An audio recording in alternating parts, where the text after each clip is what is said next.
Hey everybody, today I'm in Plainfield, Indiana, and I'm actually in a super cool park called HUMMEL Park just for this morning during the week. So it's not terribly crowded and it's a really nice summer day, but we're gonna talk about the pros and cons of living in Plainfield, Indiana in this video, so stay tuned. Hey everybody, I'm Jason Compton with the Compton Home Group. Welcome back to the channel. If this is your first time to the channel and you want to know everything there is to know about living in a place like Plainfield, Indiana, or nearby Avon, Brownsburg, or of course Indianapolis, Indiana, then make sure you hit that subscribe button and tap the little bell so you're notified every time we do a new video. Now we have people reaching out to us from all over the country with questions about places like Plainfield, Indiana, or nearby Avon, or on the south side Greenwood, or of course north side suburbs like Carmel, Fishers, Westfield, Noblesville, Zionsville, and then definitely Indianapolis. So if you have questions about any of the surrounding cities and towns of Indianapolis or Indianapolis itself, then make sure you reach out any way that you know how. We'll always have your back with those questions, and we'll certainly have your back when it's time for you to make your move to the Indy Metro. Again, I'm in Plainfield, Indiana, which is located way on the southwest side of Indianapolis. It's on the outside of 465, but connected to 465, so it's not far from Indianapolis, it's just on the far southwest side. And we're gonna talk about the pros and cons of living in a place like Plainfield, Indiana. And I'm gonna do that just as I'm walking along this trail here in HUMMEL Park, and you can kind of see HUMMEL Park behind me. But there are so many cool things about Plainfield, Indiana. I think it is one of the sneakiest places in the entire Indy Metro. I am a big fan of Plainfield, really like it, and for a number of reasons. So we're gonna get into some of those cons and pros, and the third one is really kind of the biggest one. It's one of the reasons that I'm such a big fan of the place.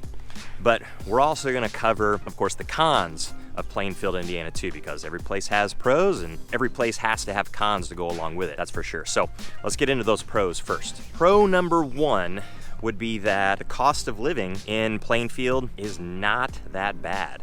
So cost of living, especially if you're watching these videos here, what it's like to live in a place, what would it be like, of course, to buy a home in Plainfield, Indiana? Well, the median home sale price in Plainfield is under $300,000. So it makes it one of the more affordable suburbs around Indianapolis. And it's not that there are just a slew of homes under $300,000, but you're probably gonna have a few more choices under $300,000 in a place like Plainfield. And of course, you can have a lot more expensive homes in Plainfield too. You can get very expensive homes in Plainfield, but there's a little more opportunity to keep something a little more affordable in Plainfield. So that's one of the reasons that I'm a fan of it, because it does give some people opportunity to get in and purchase a home. Plus it is a great community. So cost of living, home prices, absolutely a pro for Plainfield.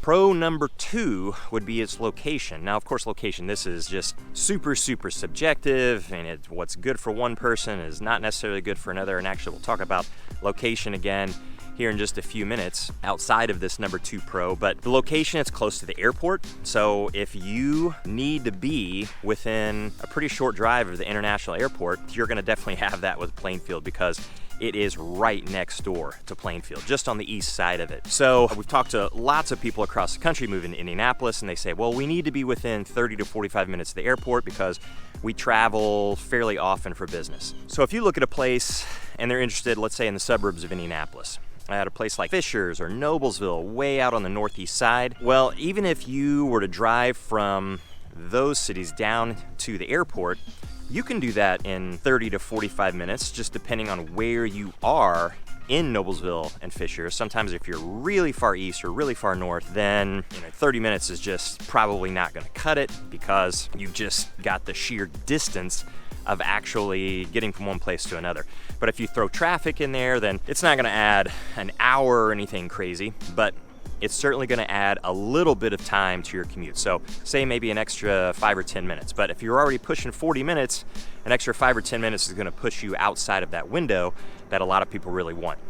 Plus, Plainfield is right on I-70, and it's not just your average normal interstate right as it's going along through Plainfield, but it is exceptionally wide in that particular area. So it can hold a lot of traffic, but honestly, the traffic is just not that bad along 70 on the west side near the airport and through Plainfield. Actually, the southern part of Plainfield, I shouldn't even say that it goes through Plainfield. So it can make it really fairly simple for living outside of 465, outside of Indianapolis, to get downtown if you needed to do that for work, or if you wanted to go catch a Colts game, Pacers game, Indians game, something like that. Really fairly easy to do. And of course you'll run into traffic a little bit during certain periods of the day, but it's just such a nice stretch of the interstate that it usually flows very, very well, and you don't typically get into a lot of slowdowns. So once you get into Plainfield, the traffic can be a little worse in places, and sometimes it's not, I would say, as bad as it is in some other parts of the city, but overall the traffic in Plainfield is just not that bad. 70 is one of those things that helps to relieve a lot of cars going to and from Indianapolis very easily and take some of the pressure off the rest of Plainfield. So that part of the location, I feel like, is something that, whether you like living next to the airport or being on the southwest of Indianapolis itself, that it can really kind of help to advantage everybody by easing up on that traffic a little bit in Plainfield. And that third pro of Plainfield is absolutely one of my favorite things about Plainfield, Indiana, and that's the trail system here. So it's not a trail system like you're gonna find, let's say, in town in Colorado or out in the mountains or something like that, but it is really exceptionally cool. For a place of Plainfield size, the amount of paved trail space that they have is pretty astounding. There's over 20 miles of trails going through Plainfield. And one of the coolest aspects is really two parts, I'd say. So the trail that I'm walking along here right now, it is right next to White Lick Creek. Now, White Lick Creek, of course, just like a lot of rivers, creeks, streams, things like that, they have a floodway, and you can't really develop or build anything along the floodway. Well, in Plainfield, what they did, instead of just kind of letting this particular area go, this floodway go along the creek, they built a park system. And so along White Lick Creek, you're gonna have White Lick Trail. So the trail that I'm actually going along right now, that connects you to all of those parks in that floodway, taking advantage of all of this land and making it for public use. And you get places like HUMMEL Park here, and then some of the other parks that are located right along this trail, to where you can actually get from one park to another either by walking. You'll probably see a few people here and there walking past me, or riding their bike from here to any one of those other parks. Anderson Park, Friendship Gardens, Franklin Park, the Carlucci Recreation Center and Aquatic Center, and of course you've got HUMMEL Park here, Sedalis and Swinford Park as well. So that is pretty incredible. Now you can take this to the north. I'm actually walking a little bit north right now, and then you can get into really the historic downtown area of Plainfield and connect with a different trail system. In there you can get onto the Vandalia Trail, and that's about a 5-mile trail right now, and those 5 miles will take you right through town. So it's not that you can get anywhere in Plainfield on one of the trails, or the trails extending off of these main ones like the Vandalia and the White Lick, but you can get pretty close to that. So either walking, riding your bike, or running, something like that. But you know, of course it's gonna take some work. We're talking about miles of trail here, but very, very impressive with how many places you can actually get to. And that Vandalia Trail is actually planned to be a part of the National Road Heritage Trail eventually. So the National Road, US 40, goes right through Plainfield, and US 40 then goes through Indianapolis, it goes through Greenfield, Indiana, and on it out to the east through Richmond, Indiana, and beyond. And of course it extends way to the west as well. The US National Road, US 40, it was one of the first roads that was built across the country to connect many parts of the country. So there's a lot of history added into that road. So when you get into the Vandalia Trail, it's gonna be one that follows the trail, or I'm sorry, follows US 40, and the plan is, like I said, to extend that trail a long way. So we're talking over 150 miles from Terre Haute, Indiana, all the way up to Richmond, Indiana. Now that's got a long way to go, but we'll follow the National Road from one place to another. And interestingly, I used to ride bikes a ton, and there's a ride called the Ride Across Indiana that actually follows US 40 for the most part. So you start in Terre Haute and you ride all the way to Richmond, Indiana.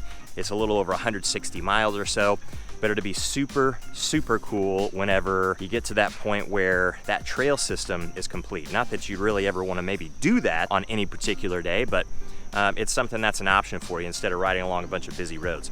I'm actually crossing White Lick Creek right now. I'm on that White Lick Creek Trail, just a bridge going across it. And it's really pretty beautiful. So that trail system in Plainfield is really kind of unmatched. I mean, it is really incredible with how many different places in Plainfield you can go while going along one of those trails. You've got other trails across Indianapolis, and different towns and cities have trail systems. And of course, the Monon Trail is one of the big ones. It goes north of Westfield, through Carmel and into Indianapolis, and you can branch off of that in different places. But out here in Plainfield, it is really, really difficult to match anything quite like what Plainfield has, and it's absolutely one of my favorite pros about Plainfield. So let's get into some of the cons of living in Plainfield, Indiana. So going back to that location by the airport, well, what if you live in Plainfield and you don't care about living by the airport? In fact, you never fly, or maybe once a year for vacation or something like that. So if you're an hour away from the airport or 45 minutes away from the airport someplace else, that's fine, because you just don't do it every week or every single month.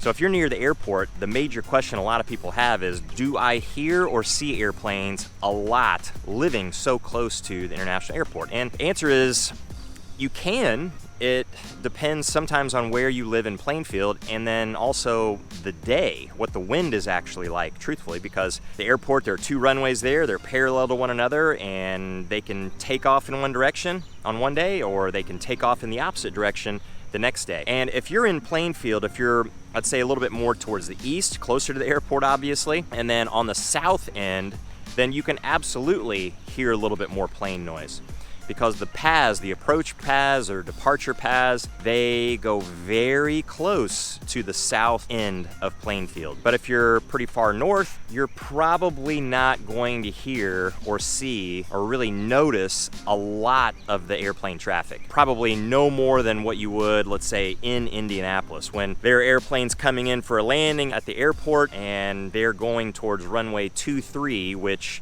faces the southwest. That means they have to approach the airport from over the top of Indianapolis. You'll see airplanes on their approach to the airport in Noblesville, in Fishers, in Carmel, and then all through Indianapolis. And in fact, in Indianapolis, they're getting lower because they land right there at the airport, and the airport is on the edge of Indianapolis. So Plainfield, while it is close to the airport, and there are times where you can certainly see or hear some airplanes, you gotta still be fairly close to the airport in order to do that. And luckily for Plainfield is that the warehouse district, Plainfield is known for the number of warehouses that they have, and it's almost like its own separate little city or neighborhood on the far east end of Plainfield, a little bit more towards the south as well. In fact, about half of all the warehouse jobs in Indianapolis and the whole area, they're in Plainfield because of that particular spot. But that is the spot that is really closest to the airport, and so it doesn't matter all that much for airplane traffic through there. But you will, of course, see a little bit more airplane traffic and hear a little bit more in Plainfield just because you are near the airport compared to, let's say,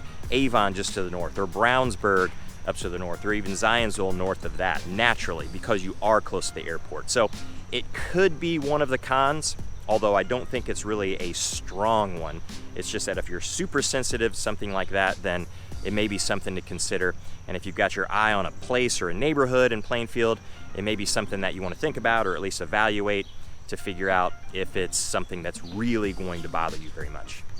And number 2, the second con, the downtown area of Plainfield is historic. There's a lot of really cool buildings there. It is a really neat place to go to and to see, but 2 things about it.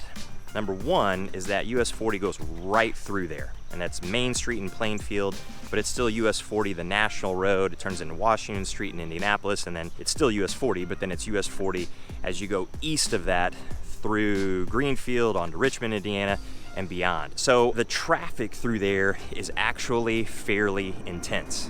And when I say intense, I just mean there's a lot of cars that go through there every single day. There are thousands of cars that go through there.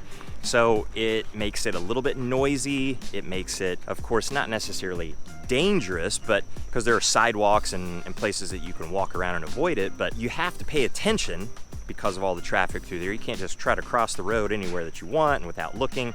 Not that you necessarily do that with any road, but you gotta pay attention through there just because there's a lot of traffic. It's not necessarily a super quiet place where you can just rest easy. If you got your kids around you, you gotta just keep your eye on everything all the time. So that's certainly one of the negatives about that downtown area, but it is super, super cool, super, super neat, and a really neat place to visit. Now the third con, of Plainfield, Indiana is that just like in that downtown area, there are some original places, and around Plainfield you can find some original places, but man, I wish there were more. Plainfield, of course, has a lot of the things that you would expect a place of this size to have. So a lot of the typical chains that you're gonna find. In fact, Plainfield has one of the biggest shopping centers that you're gonna find all around Indianapolis with the shops at Perry Crossing. But even a place like that, or in the downtown area of Plainfield, wish it just had more. I wish all of Plainfield just had a little bit more of the original shops and restaurants and places to go. The chains you can find absolutely everywhere, and a lot of chains are fantastic. You know, if you need let's say a Lowe's or a Target or a Walmart or a Michael's or Hobby Lobby, or you want an Applebee's or something like that, well, you're gonna find that stuff nearby. You're not gonna have to drive a long way or have to worry about necessarily, if you're going home for the weekend, do I need to stop someplace before I go home for the weekend because I'm not going back out? You can always be within just a few minutes of finding a place like that. But having just a little bit more originality, just a little bit more, and a little bit more personality. Not that Plainfield is necessarily plain, I think the name is deceiving, but it was Quakers that founded Plainfield, and in fact the high school of the Plainfield Quakers, so that tradition still runs fairly deep here, and the Quakers were a plain people, and that's where the name comes from. Simple as that. So Plainfield is not plain. It has a lot going for it and a ton of pros, and this particular con, this third one, is just a wish. And I know there are people in Plainfield that would like to see a little bit more of that as well. Once you start getting more original shops, more original restaurants, then you get a deeper and richer cultural heart to the place that you live, and also a little bit more personality too. So again, Plainfield is not plain, but if you wanted to take it a step further, that's the place that I would go. And if you want a lot of originality, a lot of original places, then you might have to go outside of Plainfield, like into Indianapolis or some other place, in order to get some of that. So there you go. There are 3 pros, 3 cons of living in Plainfield, Indiana. If you've got any questions about any one of those, want to discuss those further, then make sure you reach out any ways you know how. And until the next one, we'll see you later.